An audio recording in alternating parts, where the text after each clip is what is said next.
What's up, everybody? This is Pops from X-Man and Pops, and I'm accompanied by my duo over here.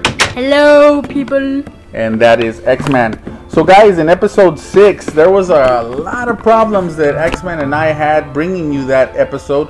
Unfortunately, we lost a lot of audio and a lot of video clips.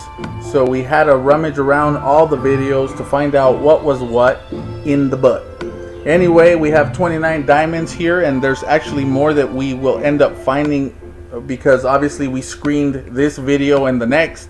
And we want to go ahead and take away all the boring mining at the beginning of any Minecraft series. Yes, we're going to punch trees. Yes, we're going to go ahead and make some cobblestone pickaxes. Yes, we're going to go mining and find coal and iron and all these resources that we need to get to make the series fun.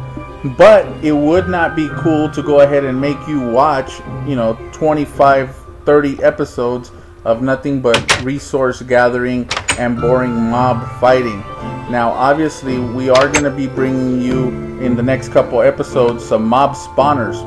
Now, episode 6 was difficult for me and X-Man also on a personal level because this channel is called X-Man and Pops. You guys have heard Pops a lot on these videos. And I understand X-Man because he does get nervous. He feels that he doesn't want to let you guys down. But I try to explain to him, trial and error. Whenever we do a series, obviously we want to keep you entertained. But at the same time, this is a project that should be both of ours and not just mine. And sometimes I feel like I'm hogging it, and I don't want that. I'm sure you guys really enjoy hearing X-Man's voice as well. And so I'm going to go ahead and just shut up for a few moments so I can let you hear from X-Man what his thoughts are. It doesn't really matter what his thoughts are, whether they're about the gameplay. Obviously, you're seeing what's going on in the background. But, sometimes we're going to go ahead and bring you content about, Minecraft 1.3 updates. Sometimes it's going to be about the Xbox 360. We might let you know about the earthquakes that have been happening in California. Not that you would care. But sometimes it's not just about the gameplay.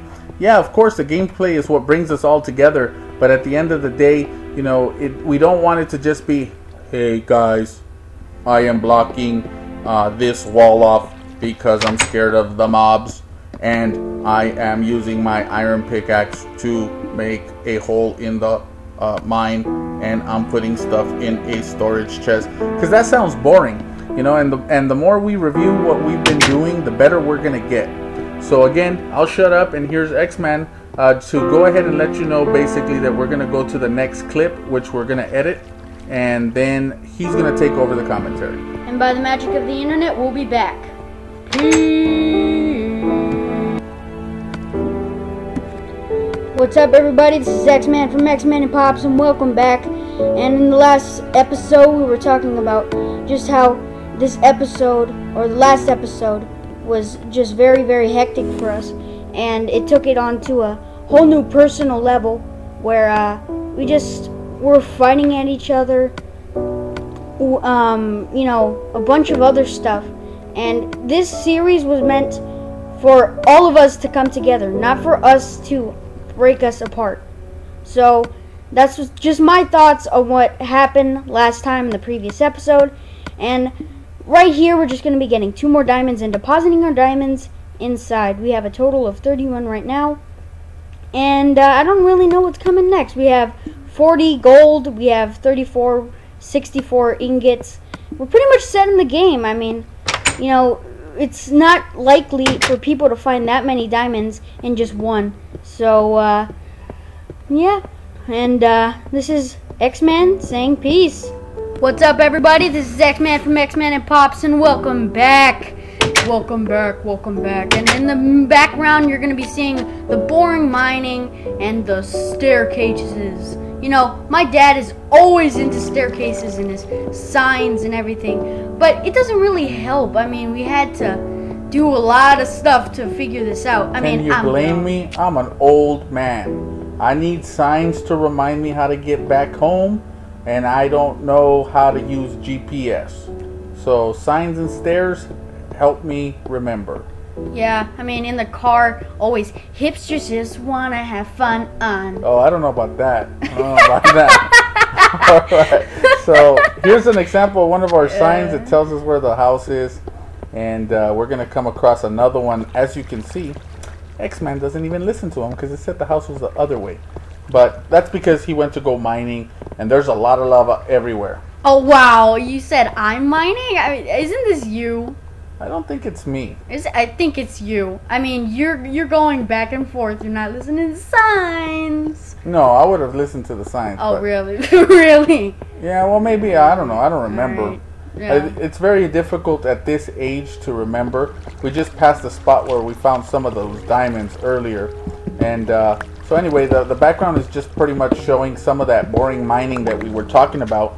But luckily for you guys, X-Man wants to talk about some other stuff.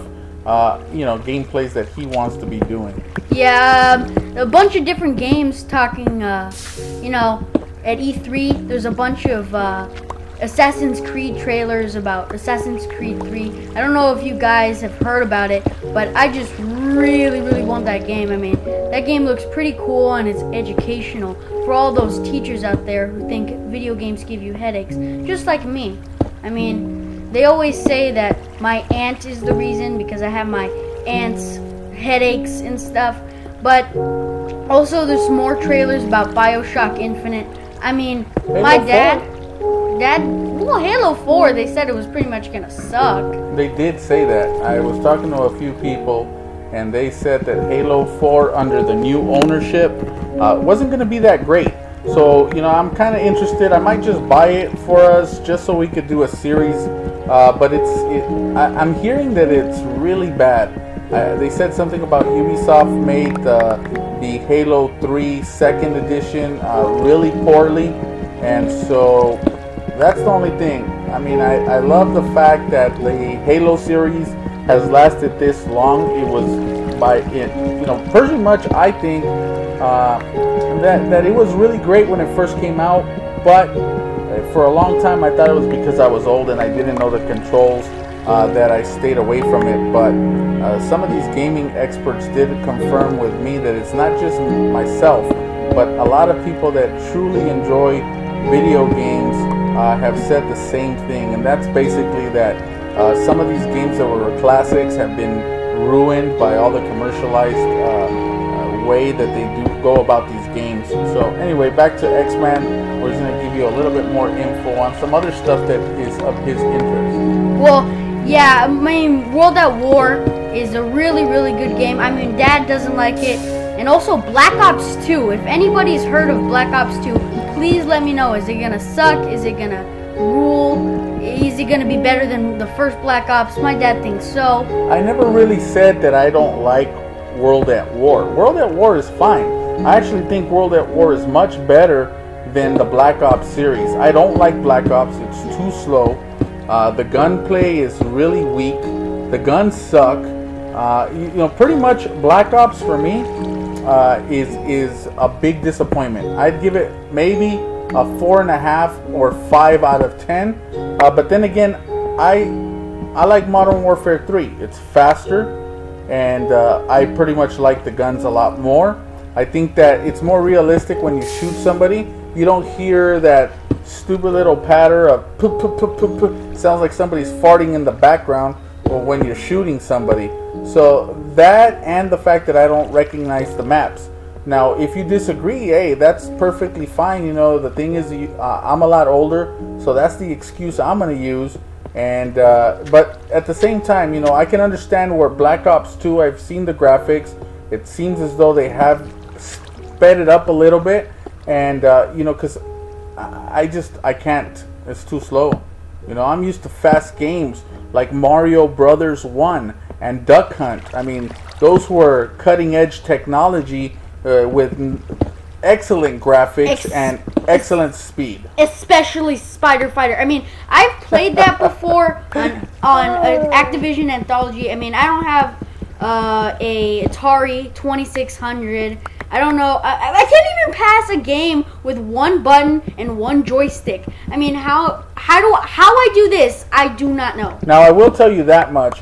One of the things that I love about Xavier is that, we crack jokes about how old I am. The truth of the matter is I'm not really that old. I'm 35, And so been playing these games since I was tiny.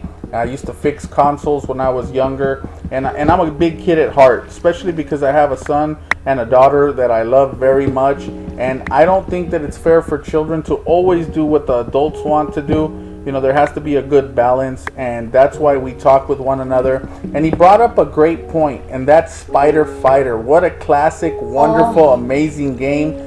It's in my top 2 to 3 games of all time ever. And I know that, you know, saying that coming from an Atari system, it's like, all right, Mr. Pops, is it really that good? In my opinion, it really is that good.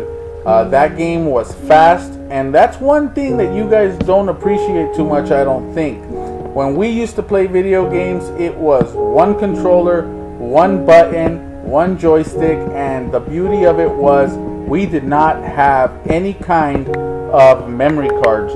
So you either had to sit there for 5 or 6 hours to beat the game, or like in many Atari games, they didn't actually have an ending, they just continued to loop. And so the object of the game was how many levels could you survive before you died. Dying was just a given. You were going to die anyway, but you just want to see how much you can actually score.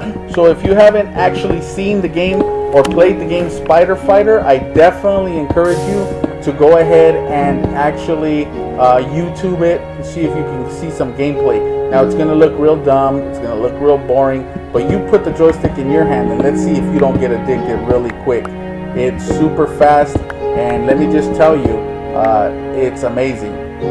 Trust me, guys. I've played this, and if you can get your hands on one of the Ataris and one of the classics, I recommend playing it. Spider Fighter, one of the classics. I mean, coming from me, it's really, really good. I mean, I couldn't pass one level. That's how bad I was. Well, I wouldn't say that necessarily, because the first time he picked up the joystick, I would say he made me proud. You know, well, maybe not the first time. Let's say the second time, because the first time he was still trying to get used to it, and afterwards he did actually do a really great job. Got really high in the scoring, and so pretty awesome stuff to see your kid play the games that you played when you were little. Anyway, guys, again, the background kind of boring, as you can see. I believe this is where we start scrapping with some mobs, or maybe not. No, it was a dead end. Anyway, most of this cave we lit up from the very beginning when we lost our leather armor, and that was in a couple of battles, but we didn't have the capture card yet, so I didn't feel like holding the iPod all day long until, you know, we can record everything. So now that we have the capture card, it makes it much easier. But guys, this is Pops from X-Men and Pops signing off and saying goodbye. Goodbye. Peace. And check out the next episode for shoutouts.